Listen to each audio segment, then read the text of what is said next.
Hello students, so today we are going to start with our second lecture of Competition Act. Okay, in the first lecture we have covered the RERA Act, and in this particular lecture we will going to cover Competition Act. Okay, अब ये Competition Act क्यों आया? ये Competition Act इसलिए आया ताकि market के अंदर बेसिकली कंपटीशन मेंटेन रहे. ओके, इसका बेसिक आने का मकसद यही था कि मार्केट के अंदर कंपटीशन मेंटेन रहे. अब कंपटीशन क्यों ज़रूरी है? तो देखिए, अगर मार्केट के अंदर एक ही जना होगा तो वो अपने प्रोडक्ट को बहुत हाई प्राइसेस में बेचेगा. ओके, बट अगर मार्केट के अंदर कंपटीशन होगा तो वो रीजनेबल वैल्यू लगाएगा. Right, so it will be good for both the customers as well as in the market. ये इसीलिए आया अपना क्या कंपटीशन एक्ट. और क्यों आया, क्या आया, वो अपन अभी पढ़ेंगे. So what is competition? Competition एक तरीके का सिचुएशन है मार्केट के अंदर इन विच फर्म्स और सेलर इंडिपेंडेंटली सेल और उसका profit, sales and market share को डिसाइड करते हैं. ओके, एक तरीके की सिचुएशन होती है मार्केट के अंदर जिसको अपन क्या बोलते हैं कि मार्केट के अंदर कंपटीशन है. ओके, ताकि बाइंग एंड सेलिंग के हिसाब से प्रॉफिट, सेल्स और मार्केट शेयर डिटरमाइन हो सके. अब what is the pre requisite of a competition? Competition होने का प्री रिक्विजिट क्या हो सकता है? तो कंपटीशन होने का प्री रिक्विजिट सबसे पहले ट्रेड होना चाहिए. राइट, ट्रेड होना चाहिए. ट्रेड का मतलब क्या? Buying selling. अगर बाइंग सेलिंग ट्रेडिंग होगा तभी तो जाके फिर कंपटीशन होगा. राइट, सो प्री रिक्विजिट क्या है कंपटीशन का? ट्रेड है. बाकी और कुछ नहीं है यहाँ पे पढ़ने के लिए, जस्ट रीड कर लेना. फिर ये बताया गया है कि क्यों आया कंपटीशन एक्ट. कंपटीशन के लिए, उसके बाद में इन्होंने कॉम्पिटिटिव एनवायरनमेंट को क्रिएट करने के लिए, कॉम्पिटिटिव ट्रेड एनवायरनमेंट को क्रिएट करने के लिए, ताकि वहाँ पे इकोनॉमी का डेवलपमेंट हो, इसीलिए इस कंपटीशन एक्ट को लाया गया. सबसे पहले कंपटीशन की नीड है, ये चीज़ किसने बताई थी? सबसे पहले राघवन कमेटी बनी थी एंड उसने रिपोर्ट किया था कि आपको ऐसा लॉ लाना चाहिए कंपटीशन के लिए, और सीसीआई का फॉर्मेशन होना चाहिए. सीसीआई मतलब क्या? कंपटीशन कमीशन ऑफ इंडिया का फॉर्मेशन होना चाहिए ताकि मोनोपोलिस्टिक ना बन जाए अपना मार्केट. ओके, और प्रमोट करें अपन कंपटीशन को.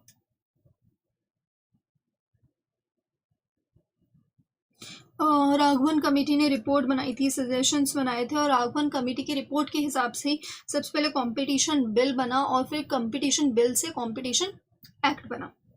ओके, अब वही बात बताई गई है कि कंपटीशन एक्ट के 9 चैप्टर्स हैं, 66 सेक्शंस हैं, क्या क्या ऑब्जेक्ट होते हैं अपने इस कंपटीशन एक्ट के लिए. So to prevent the practices that adversely affecting the competition, ऐसी प्रैक्टिसेस को प्रिवेंट करना जो कि कंपटीशन पे एडवर्स इफेक्ट डाल रही है. जैसे कि क्या? जैसे कि अगर 3-4 सपोज ए है, बी है एंड सी है, ये तीनों एक ही प्रोडक्ट बेचते हैं और ये तीनों एक साथ हो जाएं कि अब हम एक साथ बेचेंगे. तो पहले कंपटीशन था मार्केट के अंदर, तो ये 100 रुपये में बेच रहे थे, बट अब ये तीनों मिल गए हैं तो और कोई नहीं बेच रहा है मार्केट के अंदर इस प्रोडक्ट को, तो वो बोल रहे हैं कि अब हम 1000 रुपीज़ के अंदर इस चीज़ को बेचेंगे. तो ये क्या हो रहा है? एक तरीके से इकोनॉमी को नुकसान हो रहा है. राइट, तो it is adversely affecting the competition. ऐसे प्रैक्टिसेस को प्रिवेंट करना है अपने को. And to promote and sustain competition into the market and to protect the interest of the customer, to ensure freedom of trade and to do all the matter incidental thereto. Okay, so this is the main object for which the competition act came into the force. ये उसके कुछ अपने chapters हैं. सबसे पहले section number 1. सो हमको पता है सेक्शन नंबर 1 जो होता है वो क्या होता है? Short title, extent and commencement का होता है. ठीक है, और सेक्शन नंबर 2 किसका होता है? डेफिनेशंस का होता है. ओके, सो सेक्शन नंबर 1 क्या है? इसके अंदर क्या बोला कि ये है कंपटीशन एक्ट और ये एक्सटेंड करता है होल ऑफ इंडिया के अंदर. डेफिनेशंस में आते हैं. अब डेफिनेशंस के अंदर जैसे अपन देख रहे थे, खाली इंपॉर्टेंट डेफिनेशंस में आपको बताऊंगी. सबसे पहला इंपॉर्टेंट डेफिनेशन है एक्विजिशन. एक्विजिशन का मतलब क्या होता है कि किसी को एक्वायर कर लेना, राइट को एक्वायर कर लेना। ओके, कैसे अपन एक्वायर कर सकते हैं, एक कंपनी दूसरी कंपनी को किस तरीके से एक्वायर कर सकती है, इसको कंपटीशन एक्ट के अंदर कॉम्बिनेशन भी बोला गया। ओके, एक्वाइजिशन कॉम्बिनेशन भी बोला गया। कहाँ पर बोला गया है ये चीज़ अपन बाद में देखेंगे। So acquisition means directly and indirectly agree to acquire by way of shares, voting right, assets. अगर एक कंपनी का हमने शेयर्स ले लिया, वोटिंग राइट ले लिया, असेट ले लिया, तो उसको एक्वायर कर लिया। ओके, जैसे कि मैंने आपको बोला था कि तीन जो कॉम्पिटिटर्स थे वो मिल गए आपस में, राइट, तीन कॉम्पिटिटर्स आपस में मिल गए, तो बेसिकली एक ने दूसरे को एक्वायर कर लिया, राइट।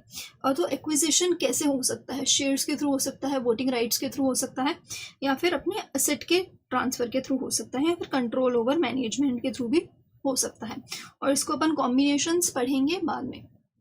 फिर अग्रीमेंट क्या होता है, ये आपने कॉन्ट्रैक्ट एक्ट के अंदर भी पढ़ा होगा, दैट अग्रीमेंट जो होता है वो एक तरीके का अंडरस्टैंडिंग होता है, एक तरीके का अरेंजमेंट होता है जो कि ओरल एंड रिटन दोनों हो सकता है, ठीक है, बट वो एनफोर्सिएबल बाय एक्ट नहीं होता है, राइट, एनफोर्सिएबल बाय लॉ नहीं होता है, वेदर और नॉट। अगर वो एनफोर्सिएबल बाय एक्ट होता है तो फिर तो वो कॉन्ट्रैक्ट बन जाता है, राइट। उससे पहले वो क्या होता है, अग्रीमेंट होता है। Any agreement, understanding, action in concern, formal, return, oral और नॉट, और जो कि एनफोर्सेबल बाय लॉ है या नहीं है, उसको अग्रीमेंट बोला जाएगा। मतलब कि अगर आपने किसी के साथ में अग्रीमेंट भी कर लिया कि हम ऐसा कुछ करेंगे, कंपटीशन को बर्बाद करेंगे कंट्री का, तो उसको भी इसके अंदर इंक्लूड करा गया है। Appellate tribunal, you all know appellate tribunal क्या होता है। अब कार्टेल के बारे में पढ़ते हैं। कार्टेल का मतलब होता है एसोसिएशंस ऑफ पर्सन बना लेना, अपना खुद का एसोसिएशन बना लेना। One more thing, agreements, agreements दो तरीके के हो सकते हैं, horizontal agreements and vertical agreements. देखिए, अगर दो ठेले वालों ने, ओके, दो वेजिटेबल वेंडर्स होते हैं, उन्होंने जो एक ही लेवल के ऊपर है, ये भी आम बेचता है, ये भी आम बेचता है, ओके, दोनों ने आपस में एक अग्रीमेंट कर लिया, दोनों सेम लेवल के ऊपर है, तो इस अग्रीमेंट को क्या बोला जाएगा, हॉरिजॉन्टल अग्रीमेंट बोला जाएगा। बट सपोज करो किसी होलसेलर ने रिटेलर के साथ में कोई कॉन्ट्रैक्ट कर लिया जो कि कंपटीशन को इफेक्ट कर रहा है, जैसे कि किसी होलसेलर ने बोला कि मैं अपना जो माल है वो खाली आपको ही दूंगा, ओके, मैं अपने जो गुड्स हैं वो खाली आपको ही दूंगा। तो इस तरीके का जो अग्रीमेंट होता है from a higher person to a lower person, और from a lower person to a higher person, जो कि एक वर्टिकल वे में होगा, तो उसको वर्टिकल अग्रीमेंट्स कहा जाएगा, जो कि सेम लेवल के ऊपर नहीं है। ओके, अपीलेट ट्रिब्यूनल आपको पता है। कार्टेल, कार्टेल का मतलब ये होता है कि अपना एसोसिएशन बना लेना, अपना एसोसिएशन बना लेना। ओके, और जैसे कि मैंने आपको बोला था कि बहुत सारे ठेले वालों ने मिलकर एक एसोसिएशन बना लिया, तो मतलब उन्होंने क्या बना लिया, एक तरीके का कार्टेल बना लिया। ओके, देखो, कार्टेल इंक्लूड्स एसोसिएशंस, एसोसिएशंस किसी का भी हो सकता है, प्रोड्यूसर्स का भी हो सकता है, सेलर्स का भी हो सकता है, डिस्ट्रीब्यूटर्स, ट्रेडर्स या फिर सर्विस प्रोवाइडर्स का भी हो सकता है, जिन्होंने अग्रीमेंट कर लिया देमसेल्व्स कि वो लिमिट करेंगे, कंट्रोल करेंगे, अटेम्प्ट टू कंट्रोल करेंगे production, distribution, sales, price of any trade of goods and provision of services. अगर वो सब ये चीज़ें कंट्रोल करते हैं तो बेसिकली प्राइस में फ्लक्चुएशन आएगा और कॉम्पिटिशन के ऊपर असर पड़ेगा, राइट। अगर सपोज करो किसी प्रोड्यूसर्स ने, सारे किसान लोगों ने मिलकर क्या किया कि हम लोग कंट्रोल लगा देंगे किसके ऊपर, डिस्ट्रीब्यूशन के ऊपर, हम अपना जो गुड्स है उसको डिस्ट्रीब्यूट ही नहीं करेंगे, हम हमारे गुड्स को डिस्ट्रीब्यूट ही नहीं करेंगे, तो इससे क्या हो जाएगा, प्राइस बढ़ जाएगा, राइट, कंपटीशन अफेक्ट होगा। तो ऐसा कार्टेल जो होता है, इस चीज़ को क्या बोलेंगे, इस एसोसिएशन को क्या बोलेंगे, कार्टेल बोलेंगे, राइट। और ये कार्टेल क्या अवॉइड होता है, तो वो अपन आगे पढ़ेंगे। बेसिकली आपको कार्टेल का मतलब समझ में आ गया कि बहुत सारे लोग मिलकर क्या कर रहे हैं, अटेम्प्ट कर रहे हैं to control the market. Okay, किसी भी तरीके से उसका कंट्रोल कर रहे हैं, चाहे प्रोडक्शन के अंदर, डिस्ट्रीब्यूशन के अंदर, सेल्स के अंदर, प्राइस के अंदर, किसी भी तरीके से अगर कंट्रोल करने की कोशिश कर रहे हैं कुछ एसोसिएशंस ऑफ पर्संस, तो उसको क्या बोला जाएगा कि उन्होंने क्या फॉर्म करा है, कार्टेल फॉर्म करा है, राइट।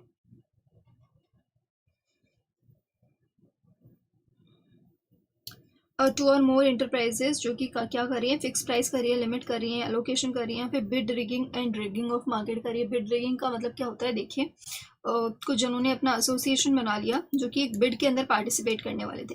गवर्नमेंट ने टेंडर मंगाया कि जो सबसे कम प्राइस लगाएगा उसको हम ये टेंडर प्रोवाइड कर देंगे। ओके, तो जो भी बिड करने वाले लोग थे उन्होंने आपस में कार्टेल बना लिया दैट ओके हम बोलेंगे कि खाली ये पर्सन जो है ना यही बिड करेगा, हम लोग नहीं करने वाले हैं बिड। बेसिकली वो इसको जिता रहे हैं, राइट। एक एसोसिएशन बनाकर जो प्रोसेस है उसको मैनिपुलेट करने की कोशिश करी जा रही है, कंपटीशन को अफेक्ट करने की कोशिश करी जा रही है, राइट। तो ये भी कार्टेल के अंदर आता है। इसको क्या बोलते हैं, कॉल्यूजिव बिडिंग या फिर एक साथ करके बिड करना या फिर बिड रिगिंग। ओके, अब टाइप्स ऑफ कार्टल ये नया ऐड हुआ है तो ये इंपॉर्टेंट हो सकता है। इंटरनेशनल कार्टल मतलब कि एक कंट्री के अंदर कार्टल बन रहा है जो कि अफेक्ट कर रहा है मार्केट को इन मोर देन वन कंट्री। एक कंट्री ने कार्टल बनाया लेकिन वो अफेक्ट कर रहा है मोर देन वन कंट्री को। उसके बाद इंपोर्ट कार्टल, ऐसे लोगों ने आपस में मिलकर कार्टल बना लिया जो कि इंपोर्ट्स कर रहे थे एक कंट्री के अंदर। एक्सपोर्ट कार्टल, ऐसे लोगों ने मिलकर कार्टल बना लिया जो कि क्या कर रहे थे, एक्सपोर्ट कर रहे थे फ्रॉम इंडिया। क्या कॉमन कैरेक्टरिस्टिक्स होती हैं एक कार्टल की, तो देखो कार्टल जो होता है ना सीक्रेटली वर्क करता है, कोई किसी को बता के नहीं करेगा कि हाँ हमने एसोसिएशन बना लिया है और इस तरीके से हम प्राइसेस को कंट्रोल करने की कोशिश कर रहे हैं, ऐसा वो नहीं बोलेगा, राइट।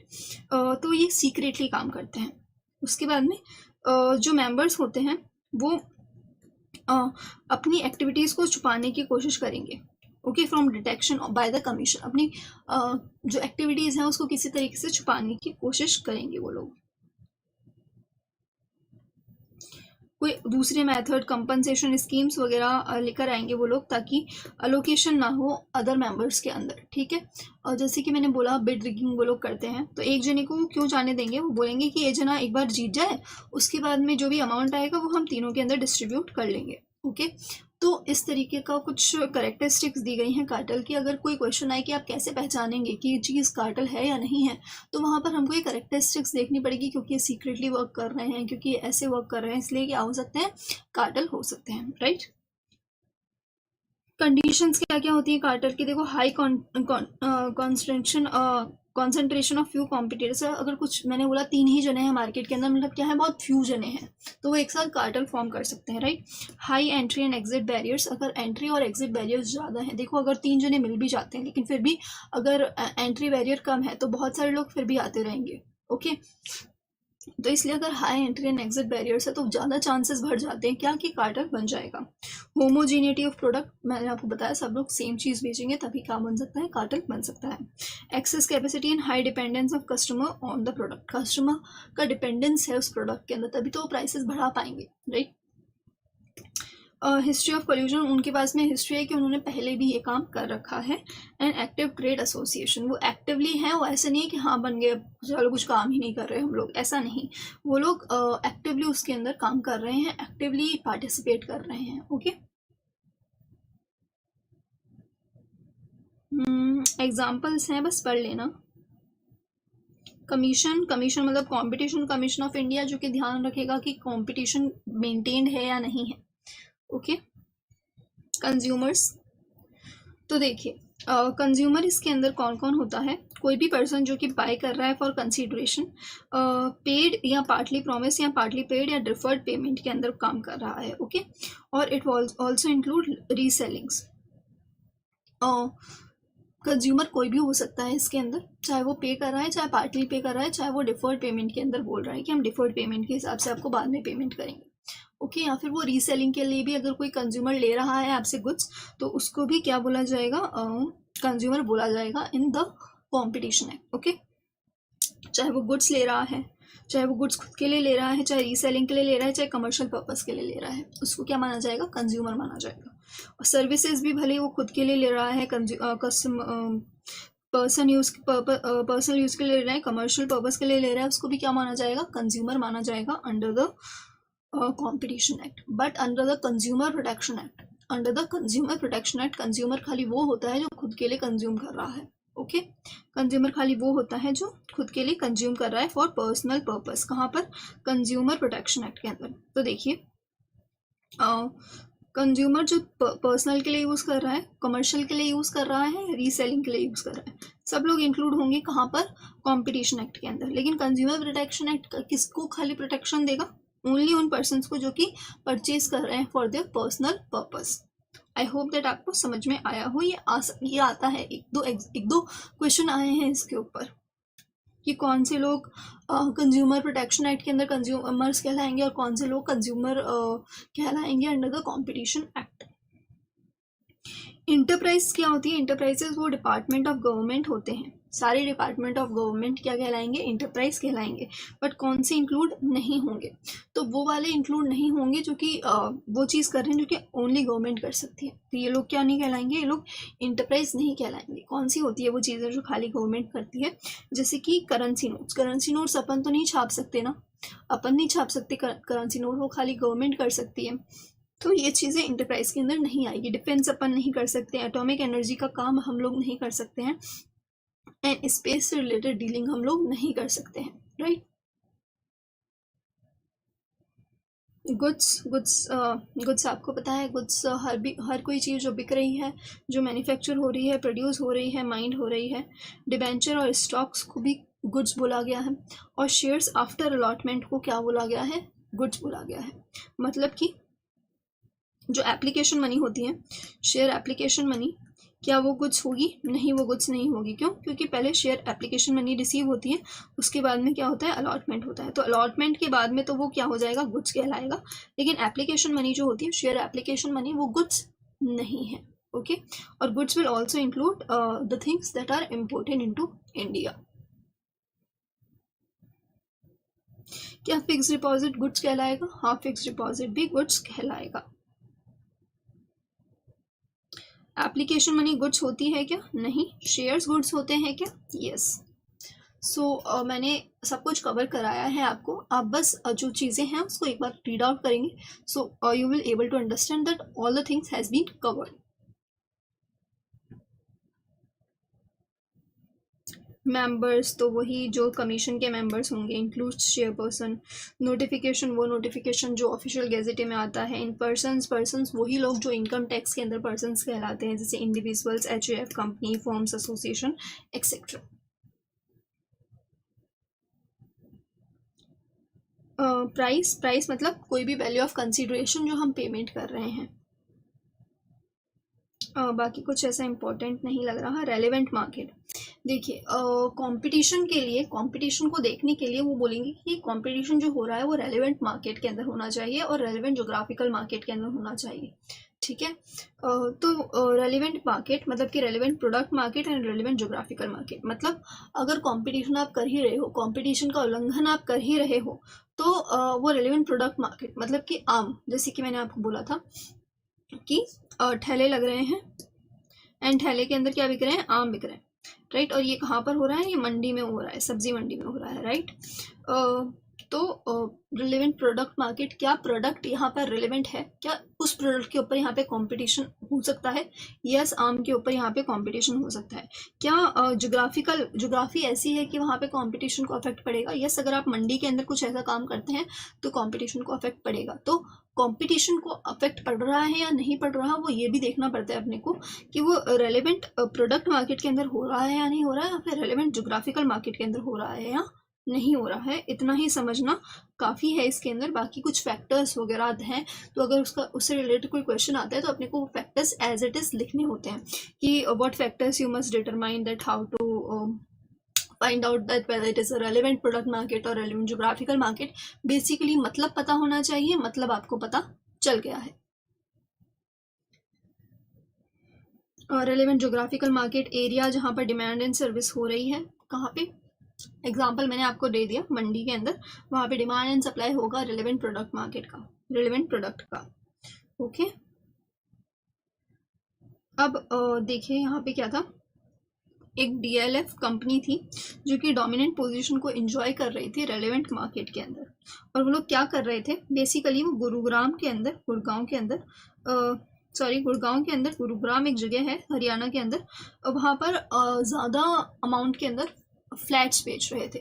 तो फ्लैट्स क्या हो गए, फ्लैट्स क्या हो गए, वो प्रोडक्ट हो गया, रेलेवेंट प्रोडक्ट, एंड जो जगह है जहाँ पर वो लोग फ्लैट्स को बेच रहे थे वो क्या हो गया, relevant geographical market. Product provision of service for development of high end residential flat are identifies relevant product market, and the place where it is going to be built is known as a relevant geographical market. I hope that इस example से भी आपको थोड़ा idea मिला हो, but मुझे लगता है that पहले वाले एग्जाम्पल से आपको ज़्यादा आइडिया मिलेगा।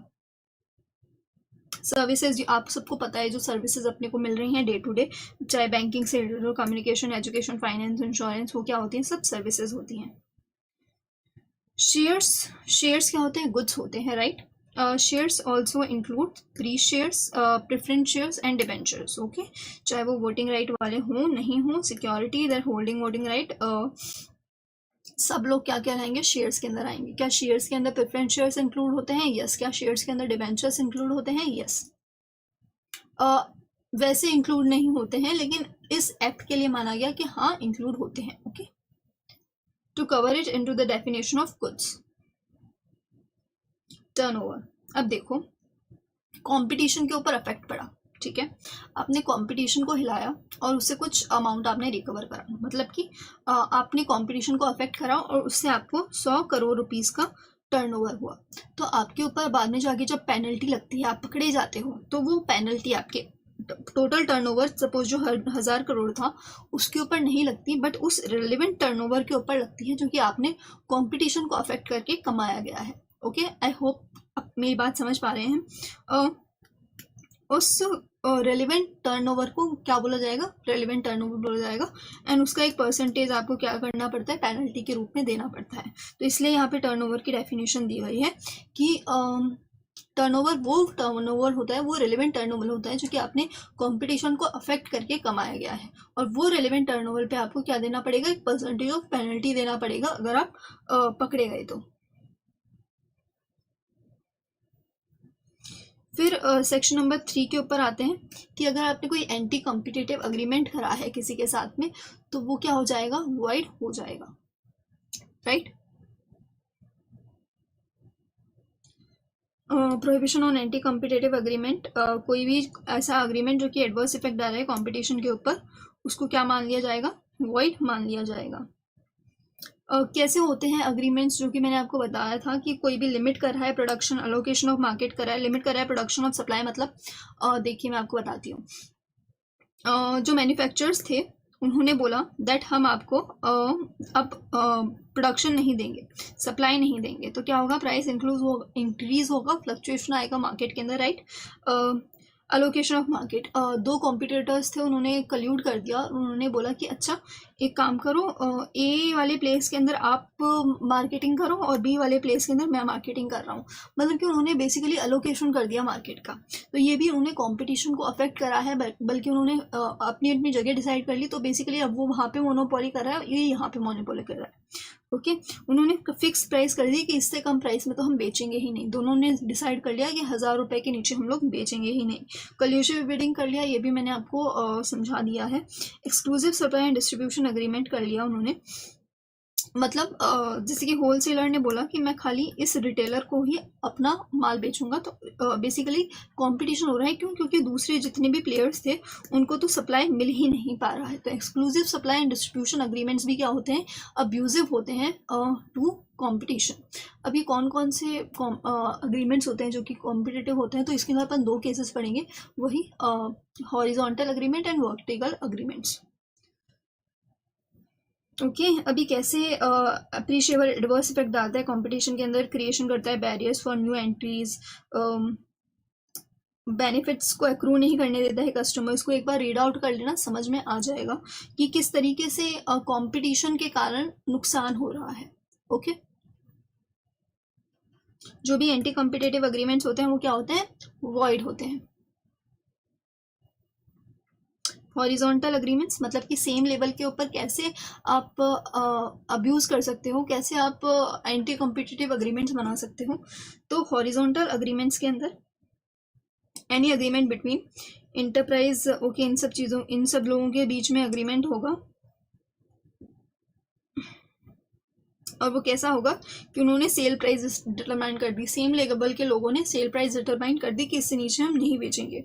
उन्होंने लिमिट लगा दी ओवर कंट्रोल, और कंट्रोल लगा दिया production, supply, market, technical developments के ऊपर कि अब हम कोई भी टेक्निकल डेवलपमेंट नहीं लाएंगे मार्केट के अंदर। इस तरीके से उन्होंने लिमिटेशन लगा दी मार्केट के अंदर। उन्होंने क्या कर दिया, शेयर कर दिया मार्केट का कि ये मार्केट आपका, ये मार्केट मेरा, इस तरीके से कल्यूसिव बिडिंग कर दी। एक साथ मिलके उन लोगों ने क्या करा, बिडिंग को मैनिपुलेट करने की कोशिश करी है। बिड रिगिंग मैंने आपको कर दिया कि उन्होंने कल्यूड करके प्री डिटरमाइंड कर दिया कि कौन जीतने वाला है। ओके कोई घर था, उसके ऊपर बिडिंग लगने वाली थी, तो उन्होंने कॉन्ट्रैक्ट या फिर कॉन्ट्रैक्ट था, उसके लिए टेंडर्स निकला, तो इसके अंदर बिडिंग को माना जाता है कि बिडिंग को आपसे बिड मंगाई जाती है। ओके और उस बिड को आपने बेसिकली मैनिपुलेट करने की कोशिश करी ताकि वो बिड एक जने को ही मिले या इस पर्टिकुलर जने को मिले, या फिर उसका कुछ उन्होंने बिडिंग के अंदर कल्यूजन कर दिया। ओके तो इसको भी क्या बोलते हैं, अपन बोलते हैं उसको एंटी कम्पिटिटिव अग्रीमेंट्स। और एंटी कम्पिटिटिव अग्रीमेंट्स क्या होते हैं, वॉइड होते हैं, राइट। आइडेंटिकल बिड्स कर दी कि हम सब लोग एक ही जैसी बिड करेंगे, सब लोग 100 रुपये की बोली लगाएंगे। लोएस्ट बिड कौन करने वाला है ये बता दिया। ये भी बोला कि अगर किसी बिड के अंदर आए तो मैं तुम्हारे खिलाफ क्या नहीं करूँगा, बिड नहीं करूँगा, ऐसा बोला। Not to bid against each other. Common norms अगर डाल दिए किसी के अंदर। उसके बाद में बोला कि किसी आउटसाइड वाले को नहीं जीतने देंगे हम, चाहे हमें कितना ही पैसा लगाना पड़े, किसी बाहर वाले बंदे को हम बिड के अंदर नहीं जीतने देंगे। तो to agreement to snooze out outside bidders, उनको बाहर भगा देना। एडवांस के अंदर ही डिसाइड कर लेना रोटेशनल बेसिस के ऊपर कि इस साल तुम जीतो, अगले साल में हम जीतेंगे, उसके अगले साल तुम जीतना। इस तरीके से रोटेशनल बेसिस या फिर जोग्राफिकल बेसिस के हिसाब से उन्होंने अपना अलोकेशन कर दिया। तो ये भी क्या है, एक तरीके से आप बिड को कंट्रोल करने की कोशिश कर रहे हो, और ये सब क्या होते हैं, एंटी कॉम्पिटिटिव अग्रीमेंट्स होते हैं। कौन से अग्रीमेंट्स होते हैं, एंटी कॉम्पिटिटिव अग्रीमेंट्स होते हैं हॉरिजॉन्टल वाले, सेम लेवल के ऊपर हैं ये लोग। सेम चीज़ वापस से आई गई है, दैट बिड सप्रेशन, सप्रेस कर दिया, रिफ्रेन कर दिया, विड्रॉ कर दिया। कॉम्प्लीमेंट्री बिड, एक दूसरे के खिलाफ स्पेशल टर्म्स वगैरह एक्सेप्ट नहीं करेंगे। बिड रोटेशन, बोला कि रोटेशन के अंदर आते जाओ, तुम लोग करते जाओ। सब कॉन्ट्रैक्टिंग, क्या हुआ सब कॉन्ट्रैक्टिंग के अंदर, देखो मैंने आपको बताया था एग्जाम्पल देकर ये कि XYZ 3 बिडर्स थे, उन्होंने बोला Z जीतेगा, Z जीत गया, और Z जीतने के बाद में जो भी उसको टेंडर मिला उसका सब कॉन्ट्रैक्ट ही इन दोनों के अंदर दे देंगे। बेसिकली यहाँ पे क्या हो रहा है, रेवेन्यू शेयरिंग हो रहा है, ठीक है। वर्टिकल अग्रीमेंट्स मैंने आपको बताया था, जो अलग अलग लेवल्स के ऊपर होते हैं वो किस तरीके से कर सकते हैं अपना एंटी कॉम्पिटिटिव चीज़, तो वो टाइन अग्रीमेंट्स कर सकते हैं। टाइन अग्रीमेंट्स मतलब क्या होता है कि मैंने आपके साथ में ही अग्रीमेंट करा है, और अब मैं इसके आगे ये चीज़ इस तरीके से बेचूंगा, या मैं खाली आपके साथ ही बेचूंगा, इस तरीके की चीज़ होती है, उसको बोलते हैं टाइन अग्रीमेंट। एक्सक्लूसिव सप्लाई अग्रीमेंट, मैं खाली आपको सप्लाई करूंगा। एक्सक्लूसिव डिस्ट्रीब्यूशन अग्रीमेंट, मैं खाली आपको डिस्ट्रीब्यूट करूंगा, ओके, खाली आपको डिस्ट्रीब्यूट करूंगा। रिफ्यूज़ल टू डील, मैं खाली आपके साथ में ही डील करूंगा, बाकी सबके साथ में मैं डील नहीं करूंगा, ओके। रीसेल प्राइस मेंटेनेंस, आपको मैं जो भी माल प्रोवाइड कर रहा हूँ उसको आगे रीसेलिंग के लिए इतना मिनिमम प्राइस मैं चार्ज करूंगा, ठीक है। मिनिमम प्राइस मेंटेन करके चल रहे हैं वो लोग।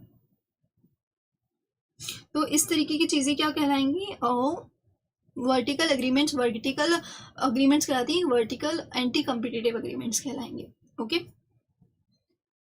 इस तरीके का आ सकता है MCQ की, वो आपको एक सिचुएशन देंगे एंड उसके अंदर बताएंगे कि कौन सा एंटी कम्पिटिटिव अग्रीमेंट यहाँ पे चल रहा है, क्या टाइन अग्रीमेंट हो रहा है, क्या एक्सक्लूसिव सप्लाई अग्रीमेंट हो रहा है, क्या रिफ्यूज़ल टू डील हो रहा है, या रीसेल प्राइस मेंटेनेंस का हो रहा है। तो इसके लिए आपको जानना ज़रूरी है कि एक्चुअली इनका मीनिंग क्या होता है, okay. Tie in agreement, agreement that require purchase of goods and condition over some conditions, okay. Exclusive supply agreement restricting in any manner, कि मैं आप ही को सप्लाई करूँगा, ओके। तो एक बार रीड आउट कर लेना। अब कुछ एक्सेप्शंस होते हैं ऑफ सर्टेन अग्रीमेंट्स, कुछ एक्सेप्शंस होते हैं ऑफ सर्टेन अग्रीमेंट्स। कौन कौन से एक्सेप्शंस होते हैं कि ये एंटी कॉम्पिटिटिव अग्रीमेंट नहीं कहलाएगा, मतलब कि अगर मोनोपोली भी है तो भी ये चीज़ चलेगी। कब होता है ऐसा चीज़, अगर कॉपीराइट एक्ट है तो, ओके। अगर आपने किसी चीज़ को मनाया और उसका कॉपीराइट आपने ले लिया, तब ऐसा नहीं बोल सकती ना गवर्नमेंट की अरे अरे आप तो मोनोपोली ले रहे हो, आप तो ज़्यादा प्राइस चार्ज कर रहे हो, कंपटीशन लाओ, दूसरे प्लेयर्स को भी लेकर आओ मार्केट के अंदर, आपने जो एग्रीमेंट कराया वो गलत कराया। तो ऐसा कुछ नहीं होता है, राइट। क्योंकि आपने उसका क्या लिया है, कॉपीराइट लिया है, पेटेंट लिया है, ट्रेडमार्क लिया है। ओके, अगर आपका पास उसका एक्सक्लूसिव राइट है तो आपको एक एक्ट के थ्रू उसका राइट मिला है। ओके, प्लस एक और चीज़ है इसके अंदर, एक्सपोर्ट और डिज़ाइन एक्ट वगैरह के अंदर भी है एक्सपोर्ट। अगर आप कुछ एक्सक्लूसिव सप्लाईज कर रहे हैं कि हाँ हमको कम प्राइस के अंदर पैसे मिल रहे हैं, क्यों मिल रहे हैं, क्योंकि हम एक्सपोर्ट करेंगे, हम एक्सपोर्ट करेंगे गुड्स को, और हमारा क्या आएगा, बाहर से आएगा फॉरेन रिजर्व, हमारा बाहर से क्या आएगा, फॉरेन रिजर्व। तो गवर्नमेंट को क्या पसंद है, फॉरेन रिजर्व पसंद है, राइट। तो ऐसा अगर आप एक्सपोर्ट के लिए कुछ अग्रीमेंट्स कर रहे हैं तो वो गवर्नमेंट ने बोला वो चलेगा, कोई दिक्कत नहीं है हमें उससे। तो उसको क्या कर डाल दिया, एक्सेप्शन में डाल दिया, copyright, patent, trademark, design act, बाकी लेआउट डिज़ाइन एक्ट और एक्सपोर्ट के केस के अंदर। ओके, एक्सपोर्ट के अंदर बोला है कि कंपटीशन है तो चलेगा, बाहर लोअर प्राइस में बेचो। देखिए यहाँ पे कितना प्यारा सा इन्होंने चार्ट बना के दिया है कि एंटी कॉम्पिटेटिव अग्रीमेंट जो कि क्या होते हैं, वॉइड होते हैं। कितने तरीके के होते हैं, हॉरिजॉन्टल होते हैं, वर्टिकल होते हैं। हॉरिजॉन्टल के अंदर वो लोग क्या करेंगे, जो सेम लेवल के ऊपर हैं वो फिक्स कर देंगे, प्राइस लिमिट कर देंगे, quantity sharing in the market, and क्या कर देंगे, बिड रिगिंग कर देंगे। और जो डिफरेंट अपने लेवल्स के ऊपर हैं वो क्या करेंगे, टाइन अग्रीमेंट करेंगे, exclusive supply, exclusive distribution agreement, refusal to deal and resale rights, maintenance. Mostly इसके ऊपर क्या आता है, MCQ। ओके, एग्जाम्पल्स वगैरह हैं, इसको रीड आउट ज़रूर कर लेना। बीच बीच में कुछ केस लॉज आपको मिल सकते हैं, वो सारे केस लॉज अपन एक साथ कवर अप करेंगे after the end of the all the chapters. Okay, so do not worry about it. एक बार रीड आउट करके रखो, समझ में नहीं आया तो भी चलेगा। रीड, देखो सेम चीज़ वापस से ये लोग बोल रहे हैं, टाइन अग्रीमेंट, एक्सक्लूसिव लाइफ, तो मैं क्यों पढ़ाऊँ दोबारा से ये चीज़, ठीक है। एक बार आप रीड आउट करेंगे तो आपको खुद को पता चलेगा, अरे ये तो वही चीज़ बोल रहा है। एक्सेप्शन देखिए वापस से इन्होंने वही सेम चीज़ बोली, कॉपीराइट एक्ट, ट्रेडमार्क एक्ट, ये सारी चीज़ें क्यों पढ़ाएं, सेम चीज़ है, दोबारा क्यों लिखा है CI ने, I don't know. Abuse of dominant position, तो देखिए इसके अंदर अभी इन्होंने बोला कि अगर आप अपने डोमिनेंट पोजीशन का अब्यूज कर रहे हैं तो वो भी क्या हो जाएगा, वॉइड हो जाएगा, राइट। देखो डोमिनेंट पोजीशन पे होना गलत बात नहीं है, लेकिन डोमिनेंट पोजीशन का अब्यूज करना वो गलत बात है। सपोज अपनी टाटा स्टील है, वो स्टील के अंदर मोनोपोली के अंदर है। ओके, उनसे अच्छा स्टील या उनसे ज़्यादा स्टील कोई नहीं बनाता है अपने इंडिया के अंदर, राइट। तो ये लोग क्या है, मोनोपोली हैं, ये लोग क्या है, डोमिनेंट पोजीशन के ऊपर हैं। पर डोमिनेंट पोजीशन के ऊपर होना गलत बात नहीं है, आप डोमिनेंट पोजीशन के ऊपर हो सकते हो, लेकिन when you are abusing your dominant position, वो लोग स्टील का चार्ज करने लग जाए, सपोज करो 1 लाख रुपीज़, सो वो आप अब्यूज कर रहे हो अपनी डोमिनेंट पोजीशन का, राइट। तो ये कहलाएगा एंटी कॉम्पिटेटिव अग्रीमेंट। बट क्या डोमिनेंट पोजीशन पर होना गलत है, नहीं। तो सबसे पहले इसके अंदर अपने को डबल चेक करना पड़ेगा। One thing is that whether you are in a dominant position or not. Second thing is that whether you are abusing your dominant position or not. Okay, list of practices that, इन्होंने बोला कि कुछ practices हैं जो कि consider क्या हो जाएंगे कि आप डोमिनेंट पोजीशन का अब्यूज़ कर रहे हो। क्या, अगर आप कुछ ऐसी कंडीशंस लगा देते हो परचेज एंड सेल्स के अंदर, कुछ ऐसी प्राइस चार्ज कर लेते हो परचेज एंड सेल्स के अंदर, अगर आप लिमिट कर रहे हैं किसी भी तरीके से प्रोडक्शन का या टेक्निकल साइंटिफिक डेवलपमेंट का, आप किसी चीज़ को साइंटिफिकली ज़्यादा ग्रो नहीं करने दे रहे हो, जैसे कि एंड्रॉयड होता है, ठीक है, या एप्पल है, एप्पल के पास सपोज करो कि बहुत ज़्यादा अपग्रेडेड मार्केट के अंदर चीज़ पड़ी हुई है, लेकिन वो उस चीज़ को रोक रहा है, क्यों, ताकि उसके नीचे वाले मॉडल्स भी मार्केट के अंदर निकलते रहें, राइट। ऐसा कुछ अगर वो कर रहा है तो वो डोमिनेंट पोजीशन का अब्यूज़ कहलाएगा। लेकिन उसके पास में क्योंकि वो है, क्या है, कॉपीराइट है अपने उसका ना iOS का, तो इसीलिए फिर कंपटीशन एक्ट उसके ऊपर अप्लाई नहीं होता है। प्लस वो तो इंडिया के अंदर ही नहीं है तो वो अप्लाई ही नहीं होगा, लेकिन फिर भी मैंने बता दिया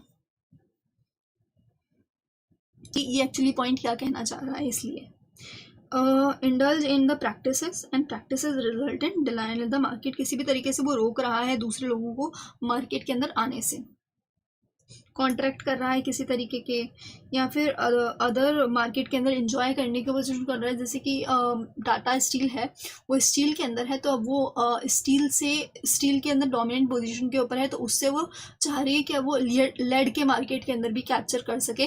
तो किसी भी तरीके से अगर वो अब्यूज़ करने की कोशिश कर रहा है अपनी डोमिनेंट पोजीशन की, तो उसको क्या माना जाएगा, अब्यूज़ और डोमिनेंट पोजीशन माना जाएगा, और वो हो जाएगा अपना क्या, वॉइड। सो क्या डोमिनेंट पोजीशन पे आना एक तरीके का अब्यूज़ है, क्या वो वॉइड है? नहीं। लेकिन अगर आप अब्यूज़ कर रहे हैं अपने डोमिनेंट पोजीशन का, तो वो क्या हो जाएगा, वॉइड हो जाएगा। फैक्टर्स डिटरमाइनिंग डोमिनेंट पोजीशन, ये कुछ फैक्टर्स हैं जो कि डिटरमाइन करेंगे कि आप डोमिनेंट पोजीशन पे हैं या नहीं है। कब आपका मार्केट साइज ज़्यादा हो, आपका साइज एंड रिसोर्सेज ज़्यादा हो, आप कंपटीशन के ऊपर आपका कोई फ़र्क नहीं पड़ता हो। तो ये बस एक बार रीड आउट कर लेना। प्रीडेटरी प्राइसिंग क्या होती है? प्रीडेटरी प्राइसिंग होती है कि कॉस्ट से भी कम प्राइस चार्ज करना। ओके, कॉस्ट से भी कम प्राइस चार्ज करना, ताकि आपके जो मार्केट के अंदर दूसरे कॉम्पिटिटर्स हैं वो हट जाएं, और क्योंकि आप तो डोमिनेंट पोजीशन के ऊपर हैं तो आप तो सर्वाइव कर लेंगे, लेकिन दूसरे लोग सर्वाइव नहीं कर पाएंगे, राइट? बिकॉज उनके पास तो उतना रिसोर्सेज है ही नहीं कि वो कॉस्ट से कम प्राइस के ऊपर कब तक सर्वाइव कर लेंगे, right?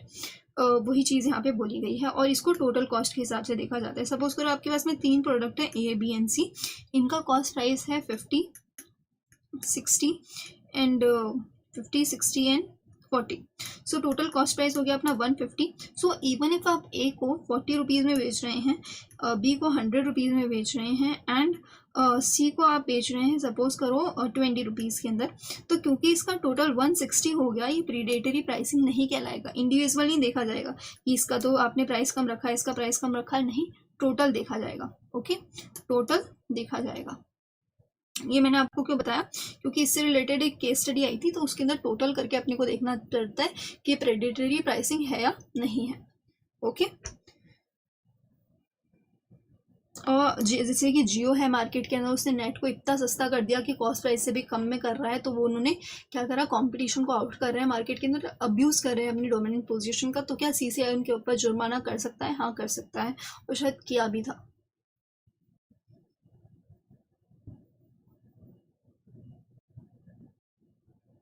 I am not sure on it. Abuse of dominant position, आप एक्सेसिव प्राइसेस चार्ज कर रहे हैं, फिर डिनायल इन मार्केट शेयर, किसी और को आने नहीं दे रहे हैं मार्केट के अंदर। केसेस हैं, पढ़ लेना एक बार, नॉट वेरी इंपॉर्टेंट। कॉम्बिनेशंस मैंने आपको पहले ही बता दिया। कॉम्बिनेशंस देखिए, कॉम्बिनेशंस को भी कंपटीशन एक्ट कंट्रोल करने की कोशिश करेगा। क्यों कंट्रोल करने की कोशिश करेगा वो? बिकॉज आप एक साथ कॉम्बिनेशंस बना रहे हैं, आप अपना एक कार्टेल बना रहे हैं, और फिर क्या कर रहे हैं, सपोज करो 3-4 प्लेयर्स हैं, वोडाफोन, एयरटेल एंड जियो, तीनों आपस में मिल गए, तो अब क्या वो लोग अनफेयर प्राइसेस चार्ज कर सकते हैं ना, राइट? अनफेयर प्राइसेस चार्ज कर सकते हैं। तो कॉम्बिनेशंस को भी रेगुलेट करने का जो पावर है वो किसको दिया गया है? सीसीआई को दिया गया है। अगर आप कॉम्बिनेशंस करना चाह रहे हैं तो आपको पहले सीसीआई से परमिशन मांगना पड़ेगा, up to if a certain limit cross हो रहा है। तो ऐसा नहीं है कि आपके पड़ोस में एक किराने की दुकान है, दूसरे किराने की दुकान है, दोनों आपस में कॉम्बिनेशन कर रहे हैं। कॉम्बिनेशन मतलब बेसिकली आप मर्जर मान लीजिए, दोनों आपस में कॉम्बिनेशन बना रहे हैं, तो आपने बोला कि नहीं नहीं आप जाके सीसीआई से बात करो, नहीं होगा ऐसा। क्यों? क्योंकि इनका टर्नओवर ही उतना नहीं है कि अफेक्ट कर सके कंपटीशन को मार्केट के अंदर। आप ठीक है ना, दूसरी गली के अंदर जाके फिर वहां से ले आना, अगर आपको ये लोग ज़्यादा प्राइस चार्ज कर रहे हैं, राइट? कॉम्बिनेशन का मतलब किसी भी तरीके से एक्विजिशन होना, या फिर कंट्रोल का एक्विजिशन होना, ठीक है? वही बात हो गई ना कि मर्जर हो रहा है बेसिकली किसी भी तरीके से,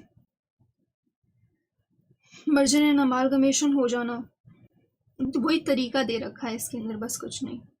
या तो मर्जर एंड अमालगमेशन हो जाए, या फिर एक्विजिशन हो जाए by shares and voting right, या फिर कंट्रोल ओवर द इंटरप्राइज। अब ये वाला जो चीज़ है ना, इसको काट देना, ये ओल्ड है लिमिट, ये वाली लिमिट जो है ये न्यू लिमिट है, और ये वाली लिमिट को अपने को देखना पड़ेगा। देखो, अगर दो कंपनीज एक साथ मर्ज होना चाह रही हैं, एक साथ कॉम्बिनेशन बनाना चाह रही हैं, और उनका जो जॉइंट एसेट है वो इंटरप्राइज लेवल पे इतना है, ग्रुप लेवल के ऊपर इतना है, और अगर जॉइंट टर्नओवर इतना है, टोटल इतना है ग्रुप लेवल के ऊपर, तो इनको क्या करना पड़ेगा, बेसिकली CCI से परमिशन लेना पड़ेगा if they wanted to combine. Okay, ये इन इंडिया के अंदर है और in India and outside India दोनों को मिला करके इतना अगर आपका इससे ऊपर अगर आपका जा रहा है द लिमिट, तो आपको CCI से परमिशन लेना पड़ेगा। अगर इससे कम है तो परमिशन लेने की कोई ज़रूरत नहीं है, आप आराम से अपना कॉम्बिनेशन कर सकते हैं। ओके, अब कुछ एक्सेप्शन दिए गए हैं कि ये लोग कॉम्बिनेशन कर सकते हैं without any permission from the RBI। क्या, रूरल बैंक, दो रूरल बैंक्स अगर साथ में मिलना चाहे तो मिल सकते हैं आराम से, कोई दिक्कत नहीं है। दो नेशनलाइज बैंक आपस में मिलना चाहे तो मिल सकते हैं, CCI को बताने की कोई ज़रूरत नहीं है। गैस सेंटर वाले लोग आपस में मिल सकते हैं, कोई दिक्कत नहीं है। फिर उन्होंने बोला कि अगर आप 50% ऑफ वोटिंग राइट, मतलब कि अगर एक इंटरप्राइज दूसरे इंटरप्राइज को ले रही है लेकिन उस इंटरप्राइज का 50% से कम है वोटिंग राइट, तो मतलब कि एक तरीके से ट्रांसफर ऑफ कंट्रोल नहीं हो रहा है, राइट, ट्रांसफर ऑफ कंट्रोल नहीं हो रहा है, तो उसके अंदर CCI को बताने की कोई ज़रूरत नहीं है, एक्सेप्शंस दे रखे हैं। उसके बाद में इन्होंने बोला कि देखो, अगर यहाँ पे पहले 5 ईयर्स था, इसको काट के 10 ईयर्स कर लेना, 10 ईयर्स अमेंडमेंट हो गया है। ओके, और 10 ईयर्स का इन्होंने ये टाइम पीरियड 2017 में इसको निकाला था और अब 2027 तक ये चलेगा कि अगर आपका कोई कॉम्बिनेशन हो रहा है और उसका जो असेट वैल्यू है वो नॉट मोर देन इतना है और उसका जो टर्नओवर है वो नॉट मोर देन इतना है इन इंडिया, तो आपको एक्सेप्शन मिल जाएगा।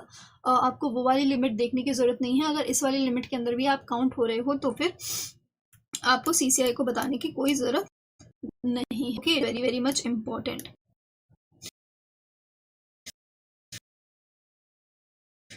अगर ये वाली लिमिट के अंदर हो तो आपको बताने की कोई जरूरत है,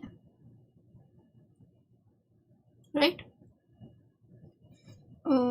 रेगुलेशन ऑफ कॉम्बिनेशन, सो देखो बेसिकली जो कॉम्बिनेशंस अफेक्ट करते हैं अपने कॉम्पिटिशन को, उसको क्या कर दिया जाएगा, वॉइड डिक्लेयर कर दिया जाएगा।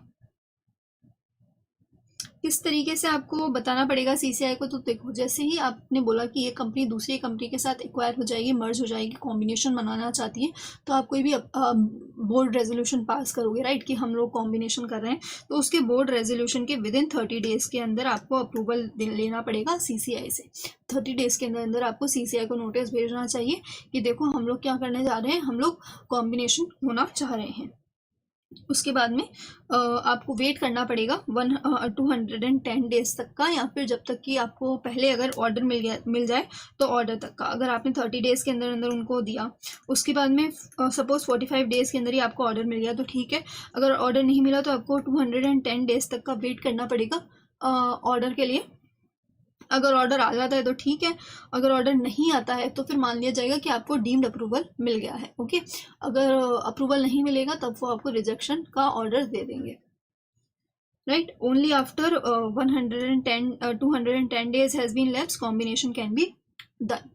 ओके, एक्सेप्शन है कि अगर आप ग्रीन चैनल्स के थ्रू पैसे ले रहे हैं तो फिर उसके अंदर आपको कॉम्बिनेशन को CCI को बताने की जरूरत नहीं है, इसको अपन आगे कवर करेंगे। किस किस जने को कॉम्बिनेशन नहीं कहलाएगा। ओके, ये चीज़ कॉम्बिनेशन नहीं कहलाएगी कब, जब आप पैसे रेज कर रहे हैं बेसिकली। ओके, आप इन्वेस्टमेंट ले रहे हैं, आप लोन अग्रीमेंट ले रहे हैं, इन्वेस्टमेंट ले रहे हैं, आप बेसिकली देखिए मैं बताती हूँ, एक कंपनी दूसरी कंपनी में मर्ज हो रही है, ठीक है।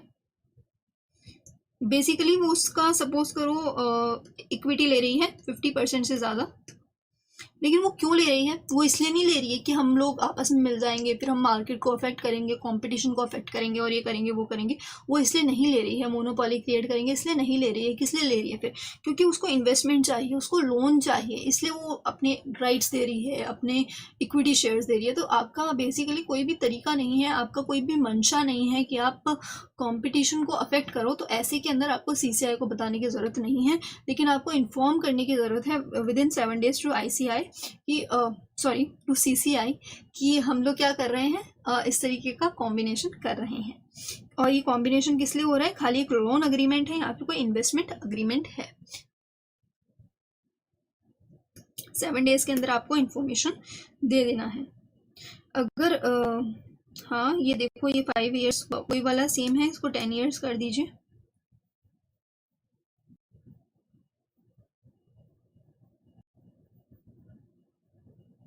अब देखो ये थ्योरेटिकल बातें आ गई, जैसे अपन ने पहले उसके अंदर पढ़ी थी, क्या बोलते हैं, रेरा एक्ट के अंदर, उसी तरीके से इस एक्ट के अंदर भी थ्योरेटिकल बातें आ गई। वही कि कौन करेगा सीसीआई का एस्टैब्लिशमेंट, सीसीआई के अंदर कितने मेंबर्स होंगे, उनका टेन्योर क्या होगा, not to invalidate their proceedings, वही वाली बातें वापस से आने वाली हैं। ये सारी बातें थ्योरेटिकल होती हैं, सेम होती हैं ऑलमोस्ट, हर एक एक्ट के अंदर थोड़ा बहुत डिफरेंस होता है। तो वो अगर इससे रिलेटेड कोई क्वेश्चन आता है तो अपने को क्या करना है, इंडेक्स के थ्रू ही अपने को फाइंड आउट करना है। अभी मैं बार बार इंडेक्स इंडेक्स बोल तो रही हूँ, लेकिन इसका क्या है इंडेक्स विंडेक्स, वो मैं आपको एक बार after the end of the lecture बता दूंगी। और इंडेक्स आपको अपडेटेड इंडेक्स मिल जाएगा आपको अप्रैल तक। ओके, तभी आपको प्रिंट आउट करा के उस चीज़ की ज़रूरत पड़ेगी, राइट। ग्रीन चैनल्स के थ्रू अगर आपको पैसे मिल रहे हैं तो वो कॉम्बिनेशन नहीं कहलाएगा, बस ध्यान रख लेना। सीसीआई का फॉर्मेशन कौन करेगा, सीजी करेगा। मैं फास्ट हूँगी यहाँ पे, क्योंकि यहाँ पे कुछ समझने वाली बात नहीं है, खाली थ्योरेटिकल बात है। अभी तक जितना समझना था अपन ने समझ लिया कि हाँ कोई अग्रीमेंट हुआ तो वो क्या हो जाएगा, अब्यूज़ हो जाएगा, अवॉइड कर दो उसको। कोई डोमिनेंट पोजीशन किया तो आपको पहले देखना है कि डोमिनेंट पोजीशन है या नहीं है, उसके बाद में आपको देखना है कि वो अब्यूज़ कर रहा है या नहीं कर रहा। अब्यूज़ कर रहा है, डोमिनेंट पोजीशन के अंदर है, उसको अवॉइड कर दो। अगर आप कॉम्बिनेशन के अंदर आ रहे हैं तो आपको सीसीआई को इन्फॉर्म करना पड़ेगा, 30 डेज़ के अंदर इन्फॉर्म करना पड़ेगा, 210 डेज़ का वेट करना पड़ेगा। ओके, एक्सेप्शंस अपन ने देखे बहुत जगह पर, एग्जम्पशंस अपन ने देखी बहुत जगह पर। स्टेटस ऑफ सीसीआई कुछ भी नहीं है, बॉडी कॉर्पोरेट है, परपेचुअल सक्सेशन है, बताओ उसका एड्रेस भी एड्रेस दे रखा है। उसके बाद में देखो composition, chairperson to at least 2 members, not more than 6 members. इनके पास में क्या क्या क्वालिफिकेशंस वगैरह होती है मैं नहीं जाने वाली हूँ डिटेल के अंदर। 15 ईयर्स का प्लस एक्सपीरियंस होना चाहिए इनके पास में। जल्दी जल्दी कवर कर रहे हैं। सिलेक्शन कमेटी बनेगी जो इन लोगों को सिलेक्ट करेगी, ये है सिलेक्शन कमेटी। उसके बाद में सिलेक्शन कमेटी सीजी को बताएगी और सीजी क्या कर लेगी, सीजी को रिकमेंड करेगी और सीजी क्या करेगा, उन चेयरपर्सन या मेंबर्स का अपॉइंटमेंट कर लेगा। Term of office 5 years, 65 years and can not be reappointed. इस तरीके से आप साइड में लिख लेना, ताकि आपको अगर ये आए पर्टिकुलरली क्वेश्चन एग्जाम के अंदर तो आप जल्दी से जाकर इसको ना पूरा पढ़ के यहाँ पर ही आप देखेंगे तो ही आपके दिमाग के अंदर याद आ जाएगा। अगर कोई एमसीक्यू आता है तो ठीक है, और अगर डिस्क्रिप्टिव पार्ट आता है तब तो आपको पूरा लिखना ही पड़ेगा, राइट। तो इस तरीके से आपको खुद के भी थोड़े बहुत शॉर्ट नोट्स बनाने हैं when you are reading it. अगर आपका चेयरपर्सन नहीं आया तो सीनियर मोस्ट मेंबर उसकी जगह ले लेता है, पढ़ लेना। रिमूवल करते हैं क्या, सेम चीज़ें हैं, सेम चीज़ें हैं जो अपन ने पहले पढ़ रखी है। कुछ डिफरेंट होगा तो मैं बताऊंगी। देखिए वहाँ पे अपन ने रिस्ट्रिक्शन ऑफ एम्प्लॉयमेंट अपन ने पढ़ा था, वहाँ पे अनलिमिटेड पीरियड के लिए था, यहाँ पे खाली 2 ईयर्स के लिए है कि आपने कुछ भी प्रोसीडिंग करी पार्टी के अंदर तो प्रोसीडिंग के बाद में 2 साल तक आप उनके साथ कोई भी एम्प्लॉयमेंट वगैरह नहीं कर सकते हो, 2 साल के बाद आप कर सकते हो। और क्या आप सीजी के साथ में कर सकते हो, जैसे कि सपोज करो सीजी एसजी के खिलाफ आपने कोई कॉम्पिटिशन एक्ट के अंदर कुछ प्रोसीडिंग्स करी और आपका हो गया टेन्योर खत्म, उसके बाद में क्या आप सीजी एसजी के अंदर कंटिन्यू कर सकते हो, उसके अंदर भी 2 साल रुकना पड़ेगा। तो इन्होंने बोला कि नहीं सीजीएसजी के अंदर आप कंटिन्यू कर सकते हो, लेकिन अगर आप किसी और जने के साथ में कर रहे हो तो आपको 2 साल का वेट करना पड़ेगा। Okay, salary allowances, administrative power, vacancy not to invalidate the proceedings, appointment of DG. तो देखो जो डीजी होता है ना, बेसिकली एक इम्पॉर्टेंट जना होता है। सीसीआई होगा, सीसीआई के अंदर चेयरपर्सन होंगे, मेंबर्स होंगे, और अगर इन लोगों के पास में कुछ इन्फॉर्मेशन मिलती है कि देखो यहाँ पे कंपटीशन अफेक्ट हो रहा है, तो इसका बेसिकली सारा जो अपना वो होता है ना इन्वेस्टिगेशन वगैरह, वो सब चीज़ें डायरेक्टर जनरल करता है। कैसे करता है डायरेक्टर जनरल, क्या प्रोसीडिंग्स कैसे करता है, वो सब अपन कवर अप करेंगे अभी थोड़ी देर बाद में। वो इम्पोर्टेंट वाला पार्ट होगा, ये सारा थ्योरेटिकल पार्ट है, आपको खुद को लग रहा होगा कि सुना हुआ है, ठीक है। क्योंकि अगर आपने रेरा एक्ट देख कर आए हो और जिस तरीके से ये रिकॉर्ड हो रहे हैं ना, उसी तरीके से देखना बहुत ज़्यादा ज़रूरी है। कुछ नहीं कि वो लोग अपने ऑफिसर्स भी एम्प्लॉय कर सकते हैं और अदर एम्प्लॉयज़ भी अपॉइंट कर सकता है कमीशन। ड्यूटीज़ एंड पावर्स क्या हैं, पढ़ लेना। Inquiry into certain matters. तो देखो इंक्वायरी अगर उनको लगा कि एम्प्टी कॉम्पिटेटिव अग्रीमेंट है या फिर डोमिनेंट का पोजीशन है, तो या फिर on receipt of any information, या फिर खुद से भी वो क्या कर सकते हैं, प्रोसीजर कर सकते हैं। प्रोसीजर जो होगा वो अपन सेक्शन 26 के अंदर पढ़ेंगे, जो कि मैंने आपको बताया ना कि डीजी के पास में जाएगा और वो सब होगा, वो वाली बातें। तो ये बेसिकली यहाँ पे बस ये बोल रहा है कि हाँ उनको इंक्वायरी अगर वो चाहें तो इंक्वायरी कर सकते हैं over the certain matters. Theoretical बातें हैं कि किस तरीके से आप इन्फॉर्मेशन दे सकते हैं अगर आपको लगे कि अरे यार यहाँ पे ये कंपनी जो है ना ये कंपटीशन को वायलेशन कर रही है। आपने कंपटीशन एक्ट पढ़ लिया है, आपको लगेगा कि ये कंपनी जो है ना कंपटीशन का वायलेशन कर रही है, तो आप भी फॉर्म फिल करके आप भी क्या कर सकते हैं, इन्फॉर्मेशन दे सकते हैं सीसीआई को। तो उसका क्या प्रोसीजर होगा वो यहाँ पे दे रखा है, कुछ इंपॉर्टेंट नहीं है एग्जाम के लिए, बस थ्योरेटिकल बात है। पता होना चाहिए कि ऐसा कुछ अपने बुक के अंदर लिखा हुआ है, ताकि अगर खुदा ना खास्ता अगर ऐसा कुछ एग्जाम के अंदर आईसीआई पूछ लेता है तो हम उसको लिख पाए, राइट।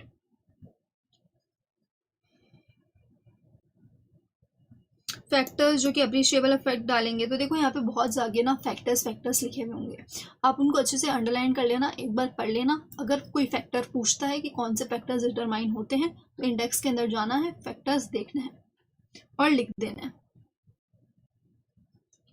फैक्टर्स डिटरमाइन व्यूज और डोमिनेंट पोजीशन, सेम अपन ने पढ़ा था।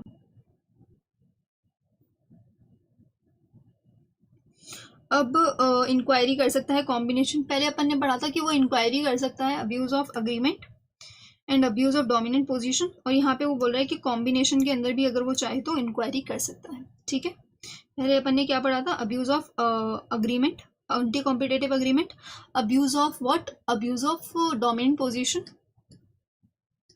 और ये चीज़ अपन ने पढ़ी थी आई थिंक सेक्शन नंबर 19 के अंदर, और सेक्शन नंबर 20 के अंदर बोल रहे हैं इंक्वायरी कर सकता है किस केस के अंदर, कॉम्बिनेशन के अंदर। ठीक है, अब इसका प्रोसीजर अलग से दे रखा है, वो अपन आगे जाके पढ़ेंगे।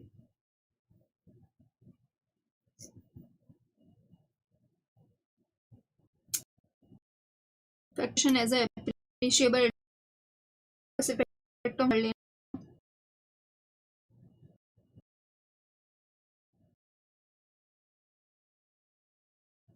चीज को डिफे रखा है। एक बार मैं बता देती हूँ, आई थिंक मेरा वॉइस ब्रेक हुआ था बीच में। जो चीज़ यहाँ पे फैक्टर्स जो डिटरमाइन होते हैं, जो यहाँ पे फैक्टर्स दे रखे हैं कॉम्बिनेशंस के लिए, वही फैक्टर्स यहाँ पे क्या दे रखे हैं, डब्बे के अंदर दे रखे हैं। कुछ भी इंपॉर्टेंट नहीं है, रीड आउट कर लेना, अभी मैंने ऐसा कुछ भी नहीं बताया, जस्ट रीड आउट कर लेना।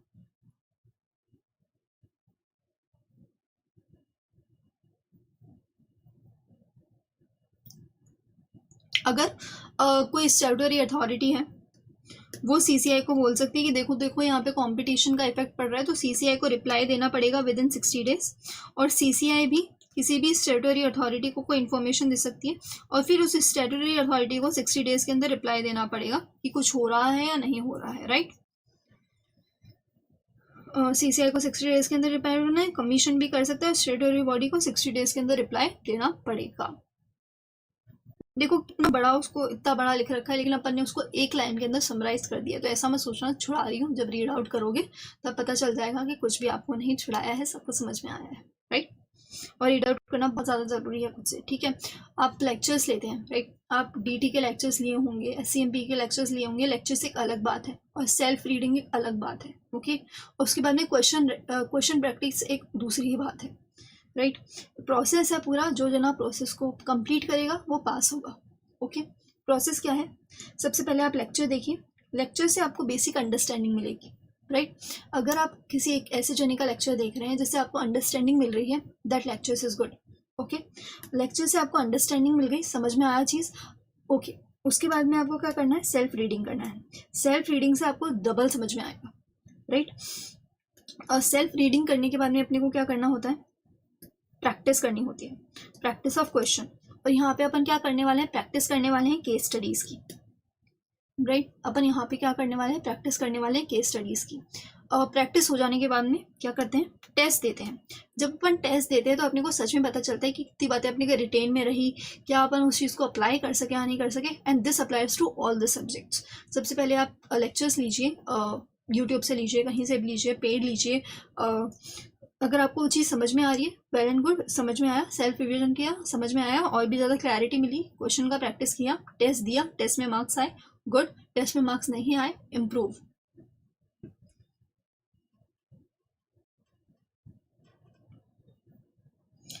ओके, अब प्रोसेस के ऊपर अपन आ रहे हैं, दैट सीसीआई के पास में कोई भी मैटर आया, सीसीआई के पास में कोई भी मैटर आया तो वो सबसे पहले प्राइमा फेसी डिसाइड करेगा कि ये चीज़ अब्यूज़ है या नहीं है। प्राइमा फेसी वो डिसाइड करेगा कि ये चीज़ अब्यूज़ है या नहीं है। अगर उसने सोचा कि नहीं ये चीज़ तो अब्यूज़ है, ठीक है, जैसे कि टाटा स्टील कुछ काम कर रहा है और उन्हें सोचा कि नहीं ये चीज़ तो अब्यूज़ है, तो वो डीजी को बोलेगा कि इन्वेस्टिगेट करो। लेकिन अगर उन्हें प्राइमा फेसी ही नहीं लगा कि नहीं ये चीज़ तो अब्यूज़ है ही नहीं, तो उन्होंने क्या बोला, इस मैटर को क्लोज डाउन कर दो, इस मैटर को क्या करो, क्लोज डाउन कर दो। डीजी ने इन्वेस्टिगेशन किया और रिपोर्ट बनाई, डीजी ने इन्वेस्टिगेशन करा और रिपोर्ट बनाई। रिपोर्ट के अंदर उसने बोला कि कंट्रावेंशन है। अगर उन्होंने बोला कंट्रावेंशन है तो फिर अब सीसीआई क्या करेगा, इंक्वायरी कंडक्ट करेगा। सीसीआई क्या करेगा, इंक्वायरी कंडक्ट करेगा। लेकिन डीजी ने बोला कि नहीं, जो भी है ये कंट्रावेंशन नहीं है यहाँ पे किसी भी तरीके का। तो जिन्होंने भी इंफॉर्मेशन दिया था, जिन्होंने भी बोला था कि आपने बोला था कि ये जना जो है कंपटीशन को इफेक्ट कर रहा है, तो उससे इनवाइट करा जाएगा क्या, ऑब्जेक्शन, सजेशंस। और अगर सीजीएसजी ने बोला था तो उनसे भी सजेशंस, ऑब्लिगेशन या पार्टी से मंगाया जाएगा। उन्होंने बोला कि ठीक है, नहीं, अभी भी बोला कि नहीं अभी भी ये कंपटीशन को अफेक्ट कर रहा है, तो उनको वापस से क्या करना पड़ेगा, इंक्वायरी करना पड़ेगा। लेकिन अगर उन्होंने बोला कि नहीं आप सही हो बिल्कुल, और यहाँ पे कोई भी कंपटीशन नहीं हो रहा है, डीजी की रिपोर्ट एकदम बढ़िया है, तो अग्री कर रहे हैं वो डीजी की रिपोर्ट के साथ, और फिर क्या हो जाएगा, मैटर क्लोज हो जाएगा। एक बार फिर से देख लेते हैं छोटा सा चार्ट, जिससे तीन चार चीज़ें अपनी कवर अप हो रही हैं। अभी 3-4 पेज एक्चुअली, ओके, जब बाद में देखोगे तो दिखेगा कि 3-4 पेज कवर अप हो गए। सीसीआई को प्राइमा फेसी लगा अब्यूज़ है या नहीं है, अब्यूज़ लगा तो इन्वेस्टिगेशन करो, नहीं तो क्लोज कर दो। इन्वेस्टिगेशन करी डीजी ने बोला कि नहीं अपना कंपटीशन को इफेक्ट डाल रहा है तो इंक्वायरी करेंगे, नहीं डाल रहा है तो सजेशंस वगैरह मंगाएंगे। उन्होंने बोला कि नहीं अभी भी है, तो डीजी को अगेन बोला जाएगा कि आप वापस से इंक्वायरी करो। और अगर उन्होंने डीजी को रिपोर्ट के अंदर कंफर्मेशन दे दी कि नहीं, डीजी बोल रहा है कि नहीं है कंपटीशन पे इफेक्ट, और सच में नहीं है कंपटीशन पे इफेक्ट, तो क्या हो जाएगा, क्लोज कर दिया जाएगा क्या, मैटर को। प्रोसीजर देखिए, वहीं पूरा प्रोसीजर लिख रहा है कि कमीशन प्राइमा फेसी डिसाइड करेगा, उसके बाद में इंफॉर्मेशन क्लोज कर देंगे मैटर्स को, यस कर देंगे तो डीजी के पास में चला जाएगा, ठीक है, सेम बातें लिख रखी है, राइट। अब ऐसा बड़ा बड़ा करके लिख रखा है, अपन ने उसको छोटा सा चार्ट के अंदर कवर अप कर लिया, तो क्या आप खुद से रीड कर लेंगे, यस करना है। फिर भी एक बार ऊपर से कवर करा दे रही हूँ मैं। उसने बोला कॉन्ट्रावेंशन है, उसने बोला कॉन्ट्रावेंशन नहीं है। कॉन्ट्रावेंशन है तो इंक्वायरी करेंगे, कॉन्ट्रावेंशन नहीं है तो ऑब्जेक्शन, सजेशंस मंगाया जाएगा, ठीक है। अगर उन्होंने बोला कि नहीं और भी करो तो फर्दर इंक्वायरी करेंगे, उन्होंने बोला कि नहीं तो फिर क्लोज द मैटर। अब सपोज करो उन्होंने क्या बोला था कि इंक्वायरी करो, और उनको पता चला कि नहीं यहाँ पर तो क्या हो रहा है, कंपटीशन को इफेक्ट पड़ रहा है, यहाँ पे क्या कंपटीशन को इफेक्ट पड़ रहा है, तो फिर वो क्या करेंगे, कुछ ऑर्डर्स दे सकते हैं, ओके, कुछ ऑर्डर्स दे सकते हैं। क्या क्या ऑर्डर्स दे सकते हैं, सीज एंड डिसीज का ऑर्डर दे सकते हैं कि जो अग्रीमेंट है जो कि कंपटीशन के ऊपर अफेक्ट डाल रहा है इसको सीज कर दो। इम्पोज कर सकते हैं पेनल्टीज को भी, ठीक है।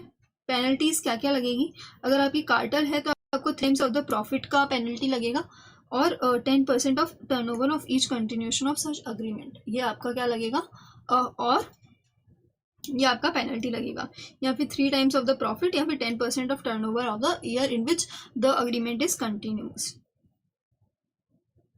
या फिर वो बोलेंगे कि आप मॉडिफाई कर लो अपने कॉन्ट्रैक्ट को, या फिर कोई दूसरा ऑर्डर पास कर सकते हैं, या फिर कोई दूसरा ऑर्डर पास कर सकते हैं एज दे डीम्ड फिट।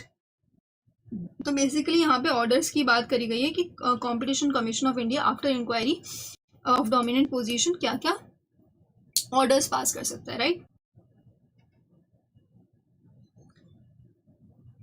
अगर वो चाहे, अगर सीजी चाहे तो वो किसी डोमिनेंट पोजीशन का, जैसे कि टाटा स्टील, उसको बोल सकता है कि आप अपना डिवीजन कर लीजिए। अब आप 2 चीज़ें बना लीजिए, एक बना लीजिए टाटा S1, एक बना लीजिए टाटा स्टील ओरिजिनल्स, ठीक है। तो अगर उसे लगे तो वो ये भी बोल सकते हैं कि आप डिवीजन कर लीजिए अपने इंटरप्राइज का, अगर उन्हें लगता है कि ये चीज़ कंपटीशन के हित में है तो अब किस तरीके से डिवीजन होगा, तो देखो राइट्स एंड प्रॉपर्टीज का ट्रांसफर करके, एडजस्टमेंट ऑफ कॉन्ट्रैक्ट्स करके, शेयर्स एंड सिक्योरिटीज को इधर उधर लिस्ट करके आप डिवीजन कर सकते हैं किसी भी इंटरप्राइजेस का, अल्टरेशन करके किसी भी तरीके से उसकी चीज़ का, other matters, formation and winding up, एक कंपनीज को वाइंड अप कर दो और दूसरी को फॉर्मेशन कर दो, ठीक है। तो बेसिकली यही चीज़ बताई गई है कि किस तरीके से आप उसका क्या कर सकते हैं, डिवीजन कर सकते हैं इंटरप्राइज का, ओके। उसके बाद में उन्होंने बोला कि अगर आपने सपोज करो डिवीजन कर दिया है इंटरप्राइज का तो उनको लॉस होगा, सी ठीक है। टाटा स्टील अगर डिवाइड कर देती है तो टाटा स्टील को लॉस होगा, क्या वो लॉस का कंपनसेशन गवर्नमेंट देगी, तो देती है क्या, नहीं देती है ना। तो कंपनसेशन नहीं दिया जाएगा अगर कुछ भी आपका चीज़ें चेंज हुई तो। इन्वेस्टिगेशन इनटू कॉम्बिनेशन, अब अभी तक अपन पढ़ रहे थे कि अब्यूज़ ऑफ डोमिनेंट पोजीशन हुआ या फिर अब्यूजिव कॉन्ट्रैक्ट के अंदर अगर आप आए तो किस तरीके से आपका इंक्वायरी होगा और क्या क्या ऑर्डर्स पास होंगे, और ये भी बोला कि आपका ये वाला इस तरीके का डिवीजन हो सकता है in case of dominant position. अब अपन क्या पढ़ रहे हैं, कॉम्बिनेशंस की बात पढ़ रहे हैं, ठीक है। तो इसको भी अपन चार्ट के थ्रू कवर अप करेंगे। सबसे पहले प्राइमा फेसी देखा जाएगा कि कॉम्बिनेशन एडवर्स इफेक्ट डाल रहा है या नहीं डाल रहा है। आई होप ये आपको याद आ रहा है कॉम्बिनेशन क्या होता है, राइट। आपको सीसीआई को शो कॉज नोटिस सर्व करना पड़ेगा, सीसीआई को क्या करना पड़ेगा, शो कॉज नोटिस सर्व करना पड़ेगा, फिर पार्टीज को रिस्पॉन्ड करना पड़ेगा। देखिए कोई भी कॉम्बिनेशन अगर एडवर्स इफेक्ट डाल रहा था तो कॉम्बिनेशन सीसीआई को नोटिस सर्व करता है within 30 days right of B R past. अब अगर सीसीआई को लगता है कि नहीं ये एडवर्स इफेक्ट डाल रहा है तो वो उनको शो कॉज नोटिस सर्व करते हैं कि आप बताइए कि कंपटीशन को इफेक्ट कैसे नहीं पड़ रहा है आपके इस कॉम्बिनेशन से, ठीक है। तो पार्टीज को फिर उसको रिस्पॉन्ड करना पड़ेगा विद इन 30 days। फिर डीजी को बोला जाएगा कि आप भी अपनी रिपोर्ट बनाइए, डीजी को भी बोला जाएगा कि आप भी क्या बनाइए, अपनी रिपोर्ट बनाइए। CCI within 7 days of respond to the party, जब रिस्पॉन्ड हुआ पार्टीज का या फिर जब भी डीजी की रिपोर्ट आ गई। इन दोनों में से जो चीज़ अर्लियर हो गई उनको बोला जाए पार्टी को, जैसे कि सपोज करो वोडाफोन, आइडिया और एयरटेल, ये तीनों जने कॉम्बिनेशन हो रहे हैं। इनका बोला कि कॉम्बिनेशन का एडवर्स इफेक्ट जा रहा है, 30 days के अंदर शो कॉज नोटिस सर्व किया, इनको रिप्लाई देना है 30 days के अंदर शो कॉज नोटिस का। उसके बाद में डीजी को भी बोला गया कि आप अपने कॉम्पिट है या नहीं डाल, जैसे ही आपकी हो गई आपके पार्टी को थर्ड अपने वेबसाइट पब्लिश करो, पेपर के अंदर हम कॉम्बिनेशन कर रहे हैं क्या, कहाँ कहाँ पे 10 वर्किंग डेज के अंदर आपको न्यूज़पेपर में देना है, वेबसाइट के अंदर देना है कि अरे हम कॉम्बिनेशंस करने वाले हैं। जब ही ये नोटिस जनरल पब्लिक के अंदर आ गया कि अरे वोडाफोन, आइडिया और एयरटेल मर्ज हो रही है, तो वो लोग क्या करेंगे, अपने ऑब्जेक्शंस रेज कर सकते हैं, अपने ऑब्जेक्शंस रेज कर सकते हैं। नहीं बहुत सारे यूज़र्स चले गए उनके पास में कि नहीं अगर ये मर्जर हो गया, अगर ये लोग साथ में आ गए तो ये लोग प्राइस बढ़ा देंगे, हमारे को ऑब्जेक्शन है, ओके ऑब्जेक्शन है हमारे को, तो ऑब्जेक्शन रेज कर सकते हैं 15 days के अंदर अंदर। सीसीआई भी एडिशनल इन्फॉर्मेशन मांग सकता है after raising of such objections from the party, जो कि है वोडाफोन, आइडिया एंड एयरटेल, दोनों जने जो मिक्स हो रहे हैं उनसे एडिशनल इन्फॉर्मेशन भी मांग सकता है। After receipt of all the information, जैसे ही उसके पास में सारी इन्फॉर्मेशन प्राप्त हो गई तो वो ऑर्डर पास करेगा, वो ऑर्डर पास करेगा, उसमें बताएगा कि कॉम्बिनेशन को कॉम्पिटिशन को इफेक्ट डाल रहा है, नहीं डाल रहा है, या फिर क्या हो रहा है, राइट।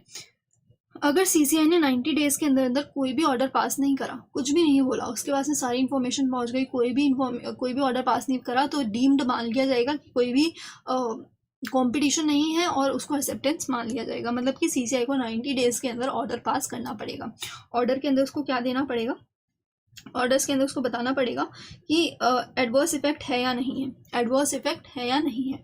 अगर एडवर्स इफेक्ट है तो वो कॉम्बिनेशन नहीं कहलाएगा, वो कॉम्बिनेशन नहीं कहलाएगा, ठीक है। सॉरी, अगर एडवर्स इफेक्ट पड़ रहा है अपने कंपटीशन के ऊपर, अगर कंपटीशन के ऊपर एडवर्स इफेक्ट पड़ रहा है तो वो कॉम्बिनेशन नहीं हो सकता है। वोडाफोन, आइडिया और एयरटेल आपस में मिलकर कॉम्बिनेशन नहीं कर सकती है अगर कंपटीशन के ऊपर एडवर्स इफेक्ट पड़ रहा है तो। अगर उन्होंने बोला कि एडवर्स इफेक्ट नहीं पड़ रहा कंपटीशन के ऊपर, इसके ऊपर कोई इफेक्ट नहीं पड़ रहा, भले ही मर्ज हो जाओ, तो आपका कॉम्बिनेशन हो जाएगा, ठीक है। लेकिन अगर सीसीआई ने बोला कि अच्छा ठीक है आप लोग मर्ज तो हो रहे हो लेकिन अपन कुछ मॉडिफिकेशन कर सकते हैं क्या, हम लोग क्या मॉडिफिकेशन करेंगे, हम आइडिया को हटा देंगे, खाली वीए बनाएंगे, हम आइडिया को हटा देंगे, कुछ मॉडिफिकेशंस ला सकते हैं जिसकी वजह से आपका ये जो चीज़ है चल सके। तो सीसीआई क्या करेगा, मॉडिफिकेशंस उसको रिकमेंड करेगा। अब उन्होंने एक्सेप्ट कर लिया मॉडिफिकेशंस को और अप्लाई भी कर लिया, ठीक है, तो वो अप्रूवल हो जाएगा आपके कॉम्बिनेशंस का। आपने एक्सेप्ट तो कर लिया कि हाँ हाँ ठीक है हम आइडिया को हटा देंगे, लेकिन आपने सच में आइडिया को हटाया नहीं, आपने fail to carry on the modification कर दिया तो आपको हटा दिया जाएगा।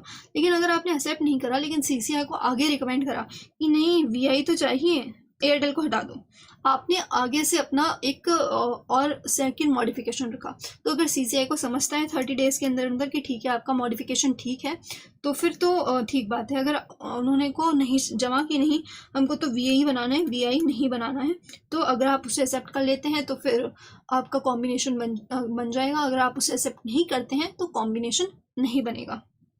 एक बार शांति से पूरा दोबारा बता देती हूँ पूरा प्रोसेस, ठीक है। कॉम्बिनेशन मतलब कुछ जो अपनी क्या है, अपनी दो एंटिटीज़ का कॉम्बिनेशन हो रहा है, 2-3 एंटिटीज़ का क्या हो रहा है, कॉम्बिनेशन हो रहा है, उनको प्राइमा फेसी लगा कि इससे एडवर्स इफेक्ट पड़ेगा। शो कॉज नोटिस सर्व किया, शो कॉज नोटिस सर्व किया, उसका रिप्लाई कितनी देर में आ जाना चाहिए, 30 डेज़ के अंदर। डीजी को बोला कि आप अपना रिपोर्ट बनाओ, जब भी रिस्पॉन्ड आ गया उसके 7 डेज़ के बाद में या फिर रिसिप्ट ऑफ डीजी का report whichever is later, उसने डायरेक्ट करा पार्टीज को to publish within 10 working days in newspaper and website, कि जनरल पब्लिक को अवेयर करो कि हम लोग क्या करने वाले हैं, combination combination combination. General public ने क्या किया, ऑब्जेक्शन ऑब्जेक्शन ऑब्जेक्शन। 15 डेज के अंदर अंदर सीसीआई ने फिर क्या किया, it also ask for some additional information within 15 days. उसके बाद में रिसिप्ट ऑफ सारी इन्फॉर्मेशन जब आ गई तो ऑर्डर दे दो, ऑर्डर 90 डेज के अंदर नहीं दिया तो मान लिया जाएगा कि कॉम्बिनेशन एक्सेप्टेड है। ऑर्डर के अंदर लिखा जाएगा कि एडवर्स इफेक्ट है एडवर्स, तो फिर आपका कॉम्बिनेशन नहीं हो सकता है। इफेक्ट नहीं है तो कॉम्बिनेशन आप कर लो, कोई दिक्कत नहीं है। मॉडिफिकेशंस के लिए बोला गया, मॉडिफिकेशन एक्सेप्ट कर लिया, कर भी लिया तो ठीक है, एक्सेप्ट कर लिया पर करा नहीं तो फिर आप गलत हो, आप नहीं कर सकते हो फिर कॉम्बिनेशन को। लेकिन आपने मॉडिफिकेशन को एक्सेप्ट तो नहीं करा लेकिन अपना रिकमेंडेशन दिया, अगर वो चलेगा सीसीआई को ठीक है, नहीं चलेगा सीसीआई को तो उनका जो ओरिजिनल मॉडिफिकेशन था उसको अगर आप एक्सेप्ट कर रहे हो 30 डेज के अंदर तो ठीक है, एक्सेप्ट नहीं कर रहे हो तो फिर आपका कॉम्बिनेशन नहीं बन सकता है। I hope this chart will help you out in more understanding this particular thing, okay.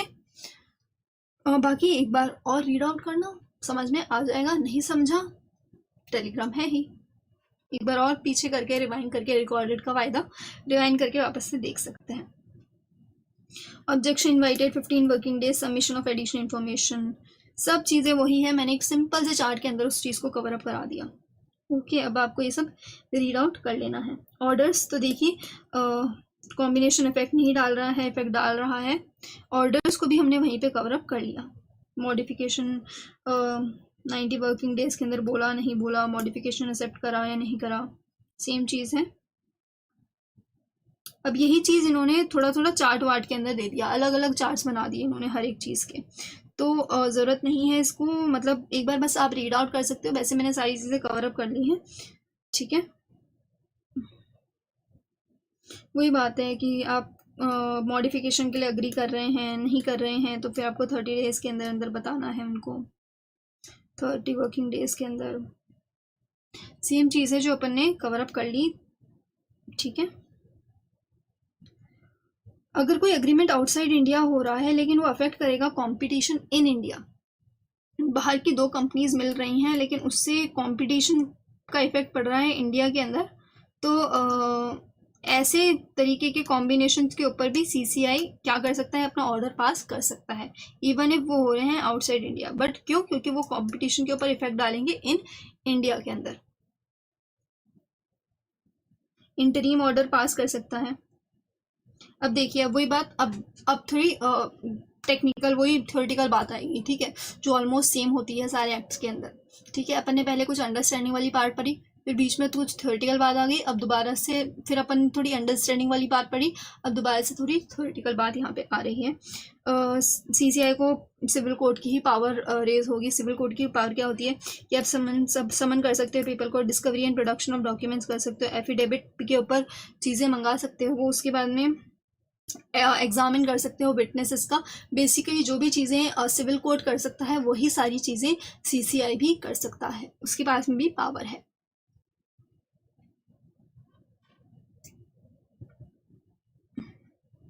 Execution of order कर सकता है। किस तरीके से रिकवरी होगी उसकी पेनल्टी की, तो arrears of income tax, arrears of income tax के प्रोविजन के हिसाब से उसका क्या होता है, रिकवरी होती है, रिकवरी ऑफ पेनल अमाउंट। जो जो चीज़ मुझे लग रहा है इंपॉर्टेंट है वो मैं आपको बता दूंगी। देखिए ड्यूटीज़ ऑफ डायरेक्टर जनरल मैंने बता दिया, डायरेक्टर जनरल क्या होता है, क्या करता है। अब उसकी फालतू का थ्योरेटिकल पार्ट यहाँ पे दे रखा है जो आप एक बार रीड आउट करोगे तो आपको समझ में आ जाएगा।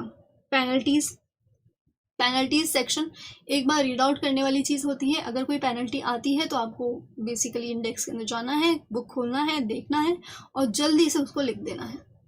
पेनल्टीज के ऊपर वैसे बहुत कम क्वेश्चंस आते हैं इकोलॉज के अंदर, क्योंकि एग्जामिनर को भी पता है ना कि आप बुक खोल के लिख दोगे, राइट। सो ये सब मैं अभी नहीं करा रही हूँ क्योंकि power to impose penalty for non furnishing. तो देखो अगर आप कोई भी इंफॉर्मेशन जो कि मांगी गई कॉम्बिनेशंस के दौरान अगर आपने नहीं दिया तो आपको 1% ऑफ टर्नओवर या टोटल एसेट का क्या of such combinations whichever is higher का पेनल्टी लग सकता है। तो इस तरीके से बस आपको उसको रीड आउट करना है कि अच्छा ठीक है आपने फॉल्स स्टेटमेंट दे दिया तो उसका क्या पेनल्टी होगा, ठीक है। इस तरीके से बस अपने को पढ़ना है। अगर आपने फॉल्स इन्फॉर्मेशन दे दिया तो उससे रिलेटेड आपको क्या पेनल्टी मिल सकता है, 1 करोड़ तक का पेनल्टी आपको मिल सकता है। आपके पास में सीसीआई के पास में पावर है कि वो इम्पोज कर सके lesser penalty then what is given here. Okay, so ये सारी रीड आउट करने वाली ही चीज़ें हैं। वो कब आपको लेसर पेनल्टी देगा, लेसर पेनल्टी कब देगा, जब उसको लगे कि आपने सारा फुल एंड ट्रू डिस्क्लोजर करा है बिफोर द रिपोर्ट। तो वो देखो डीजी की रिपोर्ट आने के बाद तो मुझे पता ही है कि आपने गड़बड़ कराया नहीं कराया। अगर आपको फुल एंड ट्रू डिस्क्लोजर करना है तो उसकी रिपोर्ट आने से पहले ही आपको बता देना है कि नहीं नहीं ये मेरे से गड़बड़ हो गया। तो अगर आप पहले ही उसे सब कुछ ट्रू डिस्क्लोजर कर देते हो तो सीसीआई आपको कम लेसर पेनल्टी भी इम्पोज कर सकता है। कुछ गाइडलाइंस हैं।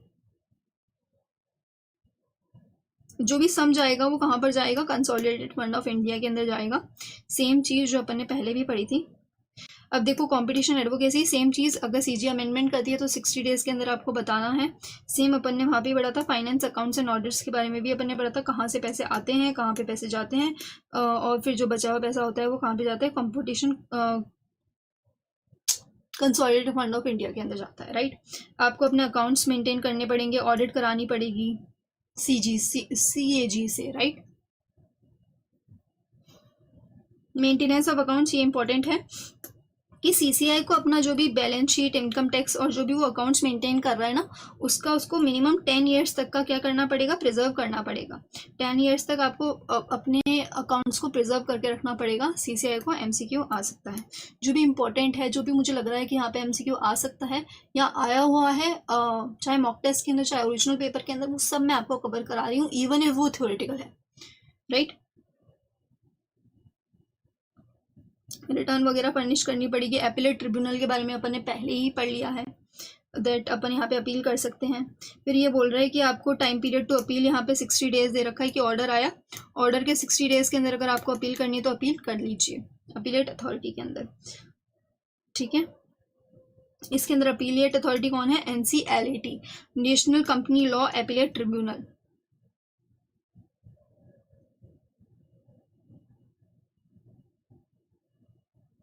रीड आउट प्रोसीजर्स, पावर्स वगैरह दे रखे हैं। कुछ ऐसी बात है नहीं जो मैं आपको बता सकूं या एग्जाम्स के अंदर आ सके, इवन वैसी भी बात नहीं है, लेकिन एक बार रीड आउट कर लेना बस।